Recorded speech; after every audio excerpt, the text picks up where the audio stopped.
Mário Cosel Filho, jovem de classe média, filho de Mário Cosel e de Terezinha Lana Cosel. Desde criança, apaixonado por automóveis, já sonhava em ser dono de uma oficina mecânica. Seu pai, hoje um aposentado de 84 anos de idade, era um técnico em mecânica que trabalhava nas oficinas de manutenção do Grupo Vicunha e que, para realizar o sonho de seu filho, economizava o que podia para ajudá-lo. Conhecido como Cuca, estava cursando ginasial, não entendia de política e nem mesmo pensava em seguir carreira militar.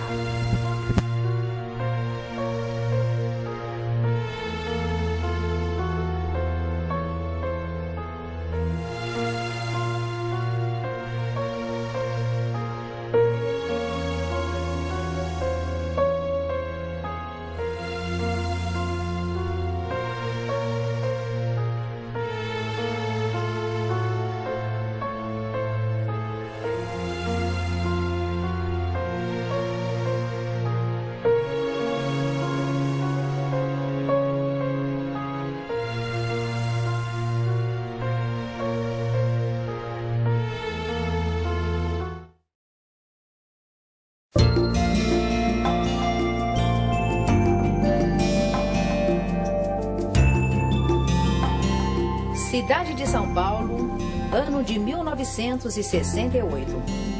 Nascido em São Paulo no dia 6 de julho de 1949, Mário Cosel Filho residia em um sobrado situado à rua Ibirapuera, número 2750, no bairro de Indianópolis. De japona e calça ali, como a maioria dos jovens estudantes de sua idade, Mário Cosel era um jovem que, além de feliz e namorador, amava os Beatles e os Rolling Stones. 15 de janeiro de 1968. Por não ser americano, não foi para o Vietnã, mas sim convocado para incorporar as fileiras do Exército, indo prestar seu serviço militar obrigatório no 4º Regimento de Infantaria, na 5ª Companhia de Fuzileiros do 2º Batalhão, em Quintaúna, Osasco, sendo identificado como soldado de número 1803.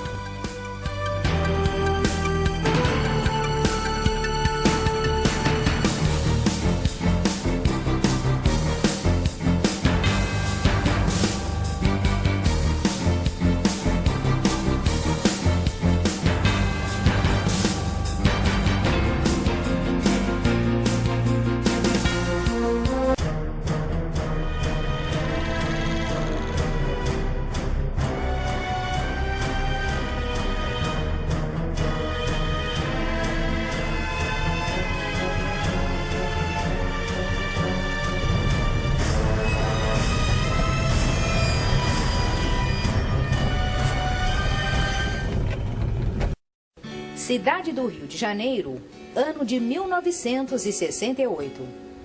Aos 27 de outubro de 1937, na cidade do Rio de Janeiro, no bairro do Estácio, nascia Carlos Lamarca. Em 1960, após ter concluído o curso na Academia Militar das Agulhas Negras, Lamarca é declarado oficial aspirante, indo servir em São Paulo, no 4º Regimento de Infantaria. Por ironia do destino, o mesmo regimento que, anos depois, o soldado 1803, Cosel, iria prestar o serviço militar. Ano de 1962. Como segundo-tenente, Lamarca é designado para servir nas forças da ONU, na ocupação do Canal de Suez, no Oriente Médio. Ano de 1963. Lamarca volta ao Brasil. Serve até 1965 na 6ª Companhia de Polícia do Exército em Porto Alegre, onde se envolve na fuga do capitão da Aeronáutica, Alfredo Ribeiro Dante. Nessa época, Lamarca foi acusado de atividades subversivas.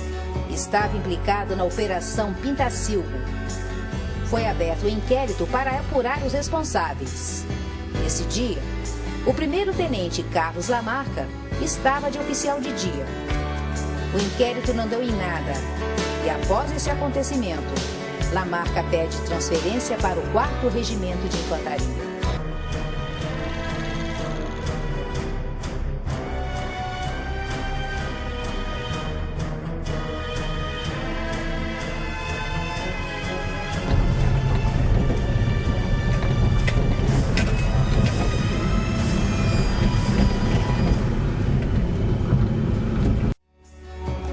Janeiro de 1968. O soldado Cosel e o capitão Lamarca acabam fazendo parte do mesmo regimento militar. O país está passando por grandes manifestações devido às oposições ao regime militar.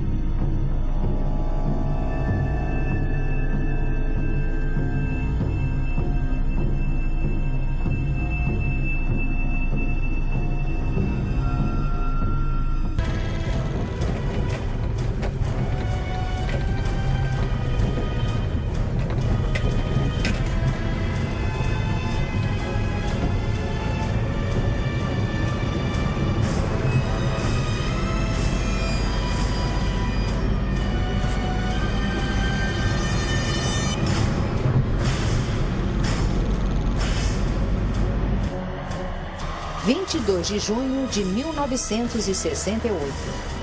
Uma organização terrorista assalta e rouba as armas dos soldados que davam guarda no Hospital Militar do Cambuci. Hoje, Hospital Geral em São Paulo. Todos foram alertados dessa ação. As vítimas eram da mesma turma de Cosel, no 4º Regimento de Infantaria. Nesta época, Lamarca já pertencia à vanguarda popular revolucionária. 26 de junho de 1968. O soldado Cosel é escalado de sentinela do quartel-general da 2ª Região Militar, localizado no bairro do Ibirapuera, na cidade de São Paulo. O oficial de dia escalado é o 2º Tenente Ayrton Queiroz Monteiro, da 4ª CSM. Devido às constantes manifestações em oposição ao regime militar e os quartéis sendo alvo de ações terroristas, os militares eram constantemente alertados dessas ações. Cosel zelava pela segurança do quartel. As guaritas com soldados a postos. Todos pertenciam ao mesmo efetivo do 4º Regimento de Infantaria e eram da mesma companhia. Na madrugada do dia 26 de junho de 1968, um grupo de 10 terroristas, dentre eles 2 mulheres, numa caminhonete tipo perua e mais 3 fuscas, rondavam na direção do quartel-general, fazendo propaganda de luta armada, com o objetivo de causar vítimas e danos materiais ao quartel-general. Os terroristas pertenciam ao mesmo grupo que atacou o Hospital Geral no Cambuci, em resposta ao comandante do 2º Exército, General Manuel Rodrigues de Carvalho Lisboa, quando esse os desafiou a atacar seu quartel. O relógio da agência da Caixa Econômica Federal, localizada nas dependências do quartel-general, marca o início da madrugada. Horário em que Cosel está vigilante no seu posto. A madrugada é fria e com pouca visibilidade. Um tiro é disparado por um sentinela contra uma caminhonete. Desgovernada, tenta invadir o quartel. O soldado Rufino, sentinela da hora, dispara também 6 tiros contra o veículo.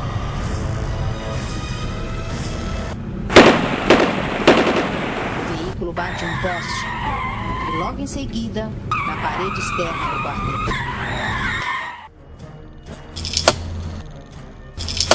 O soldado Cosel, pensando que se tratava de um acidente, sai de seu posto e corre em direção ao veículo para ver se havia alguém ferido.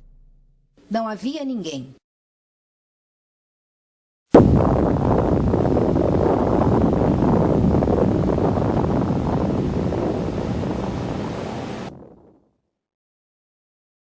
50 quilos de dinamite, que destruiu tudo o que havia num raio de 300 metros.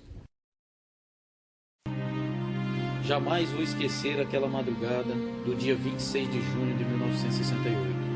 Os gritos, que há mais de 30 anos conseguem atravessar a minha surdez, juntam-se à visão da fumaça, do sangue e do fogo.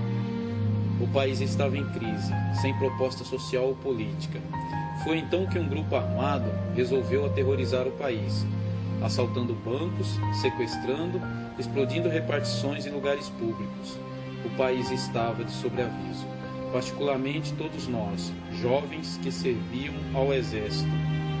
Naquela noite, eu estava de sentinela e acabara de ser substituído pelo soldado Mário Cosel Filho. Recolhi-me à casa da guarda para dormir algumas poucas horas, até a alvorada. Quando ouvi uma explosão lá fora, corri para o portão das armas. Abalroada contra a parede, uma caminhonete ardia em chamas. Ao lado dela, o soldado Mário Cosel jazia morto, atropelado e explodido. O primeiro pensamento que me veio foi de que poderia ter sido eu.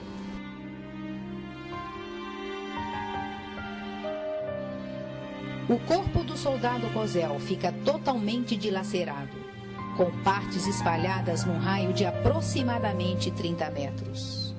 Seus restos mortais, espalhados até o alojamento dos oficiais, foram recolhidos por seus colegas e entregues a peritos para autópsia.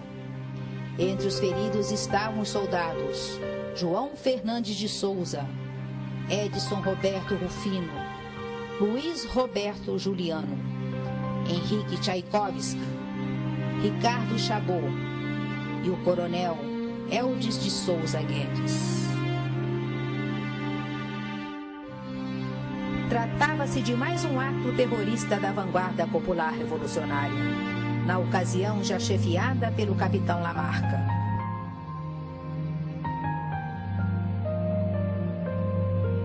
De acordo com a perícia, a forma como ocorreu a explosão, o tempo calculado para que ela se deflagrasse no exato momento em que a caminhonete estivesse nas instalações do quartel, só poderia ter sido planejado por alguém especializado em explosivos.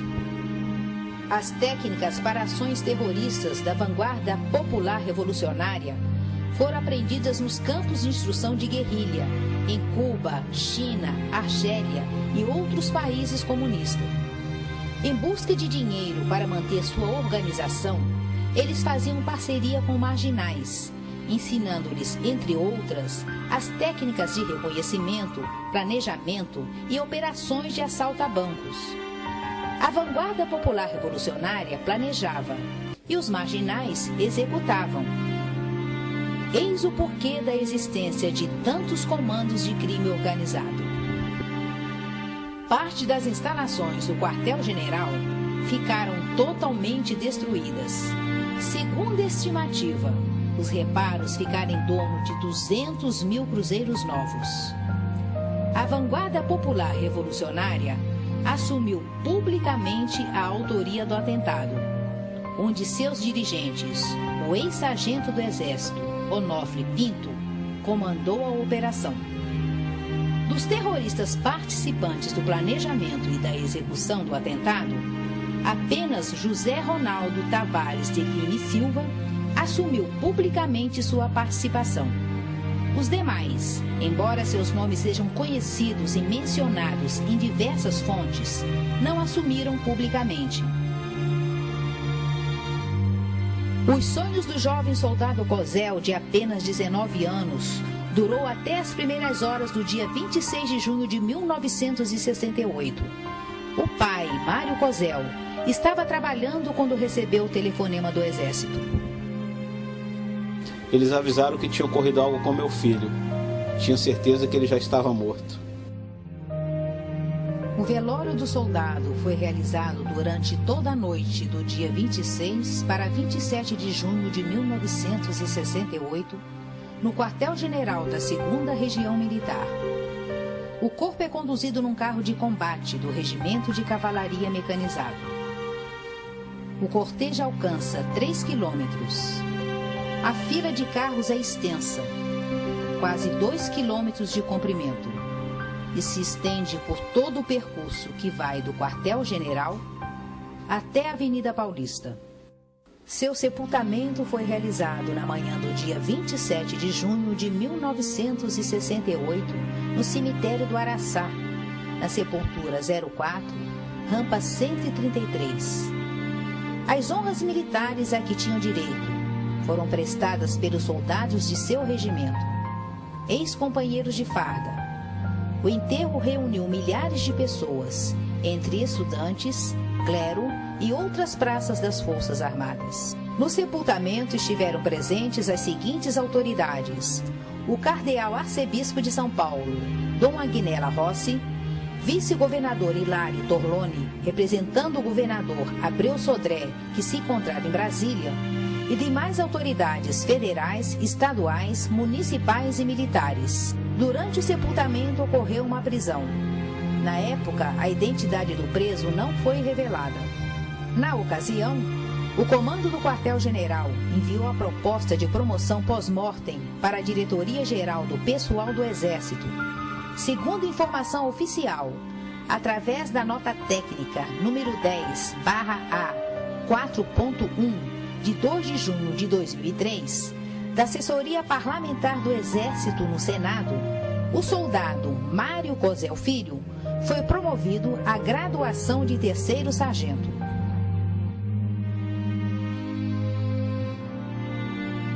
Eles nos prometeram dar uma quantia, até que meu filho caçula completasse 21 anos, mas isso não aconteceu. Sidney Cosel, filho caçula ao qual se referiu, inconsolável com a morte do irmão, entrou em depressão, vindo a falecer de câncer anos depois. O senhor Mário Cosel e a senhora Teresa perderam seus 2 únicos filhos homens. O silêncio do arcebispo de São Paulo, D. Evaristo Arnes, com relação a esse ato de terrorismo foi impressionante. O silêncio fez parecer que Mário Cosel Filho não era merecedor das mesmas homenagens que ele prestava na Catedral da Sé quando falecia um membro opositor do regime militar.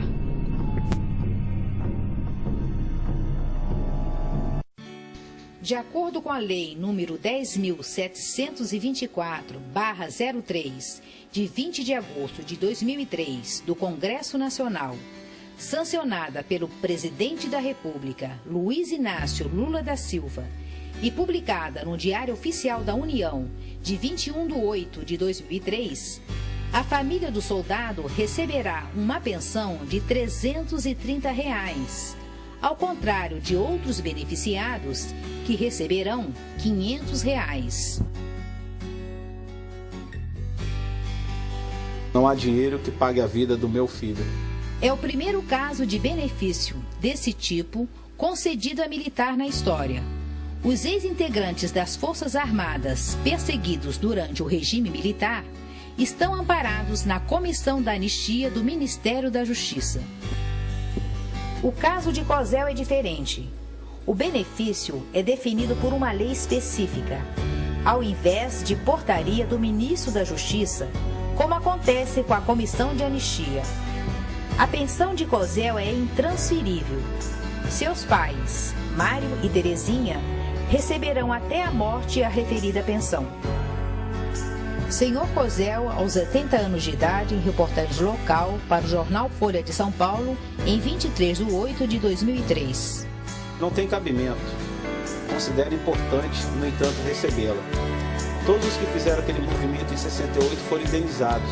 Por que meu filho não?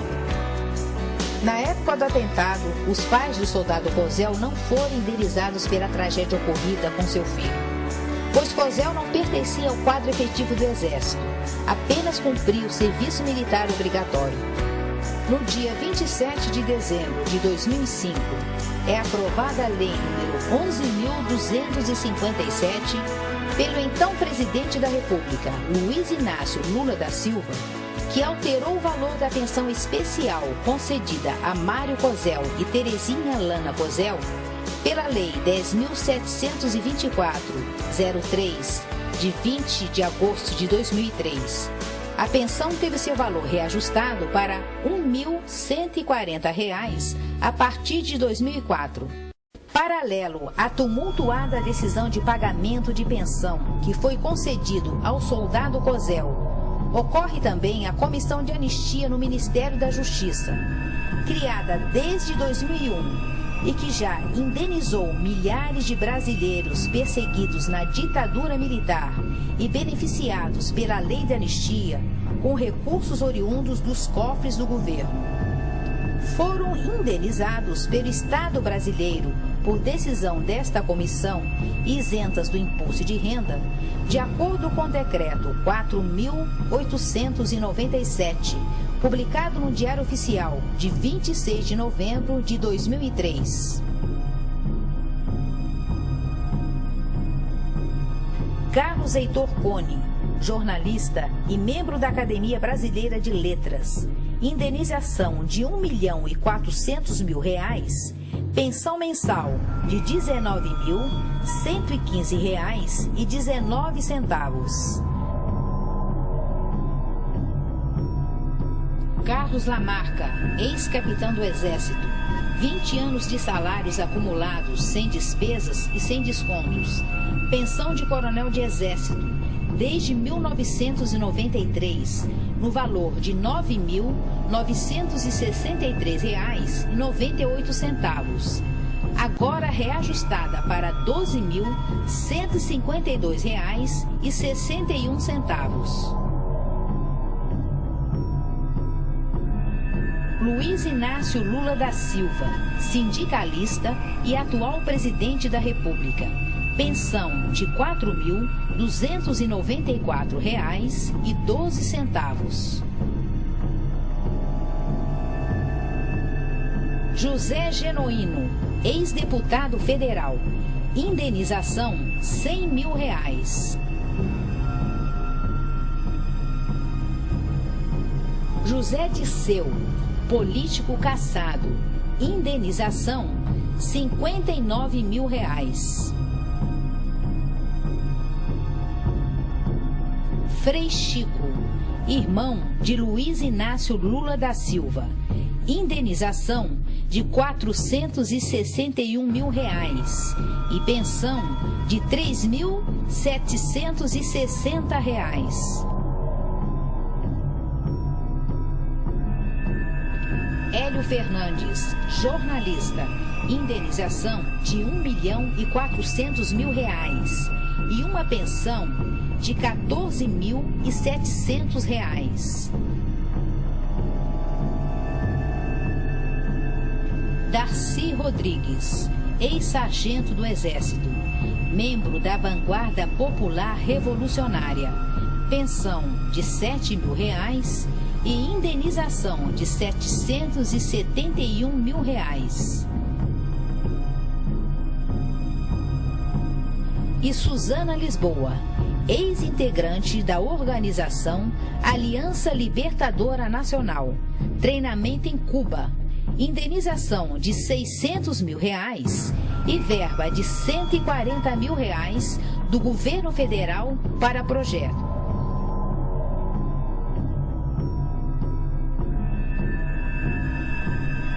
Todos os que fizeram aquele movimento em 68 foram indenizados. Por que meu filho não? Alguns meses depois, em 24 de janeiro de 1969, o capitão Carlos Lamarca roubaria do 4º Regimento de Infantaria fuzis, metralhadoras e farta munição, desertando e entrando para a clandestinidade, onde ingressaria definitivamente na Vanguarda Popular Revolucionária. Em matéria publicada no jornal Folha de São Paulo, de 15 de junho de 2007, os pais do soldado Cosel afirmam desconhecer o direito à pensão de R$ 1.140, que por lei fazem jus, e que tem um saldo a receber de aproximadamente R$ 50.000 no Ministério da Previdência.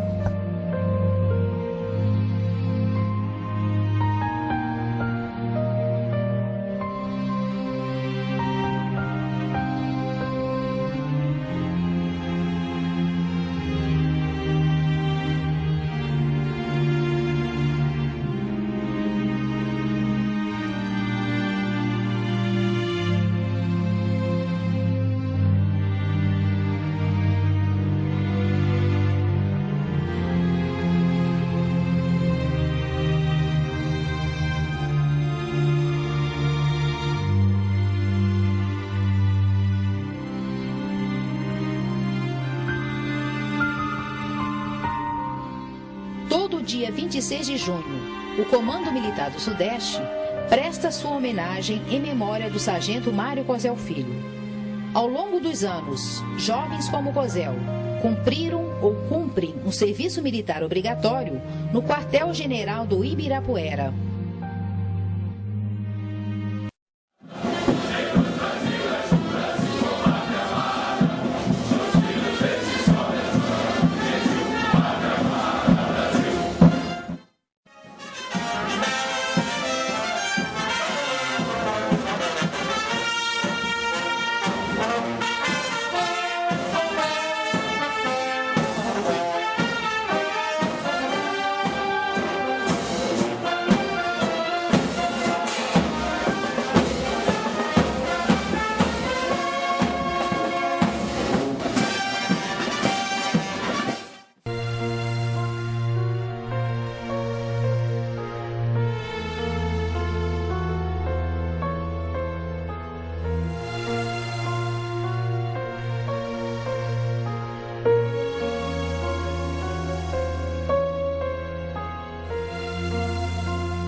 A Comissão de Direitos Humanos nunca condenou esse atentado à bomba, nunca o reconheceu como um crime hediondo e muito menos visitou a família de Cosel.